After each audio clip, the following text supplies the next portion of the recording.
Hello everyone, কেমন আছো সবাই? আশা করি সবাই ভালো আছো। আমিও খুব ভালো আছি। তো আজকের এই ভিডিওটা হচ্ছে জন্মাষ্টমীর দিন গোপুর জন্য ঠিক কী কী আয়োজন করা হয়েছিল সেটাই। তো মামা এখানে তালের ক্ষীর রান্না করবে আর তালের বড়া, তার জন্য তাল ছাড়িয়ে নিচ্ছে। আর দিদা এখানে মামিকে একটু হেল্প করে দিচ্ছে নারকেল কুড়িয়ে, মানে দিদাও উপোস ছিল, দিদা আর মামি ছিল। আর মামি এখানে তালের ক্ষীর রান্না করছে নারকেল দিয়ে, দুধ দিয়ে। প্রতি বছর মামিরা, তারপরে হচ্ছে দিদা, মা, এরা সবাই থাকে জন্মাষ্টমী, কিন্তু এবছর থাকতে পারলো না, মানে মা থাকতে পারলো না, মাকে খুব মিস করছি। তা মামি এখানে তালের বড়ার জন্য সব কিছু রেডি করছে, সুজিও করে নিয়েছে, এখানে তালের বড়া ভাজছে।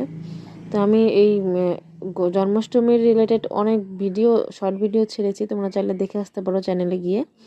তো মামির এখানে দিদা এখানে বেলে দিচ্ছে লুচি, আর মামির লুচি ভাজছে। তো আমার চ্যানেলে যারা নতুন আছো চ্যানেলটা সাবস্ক্রাইব করে দিও এবং পাশে থেকো। টাটা।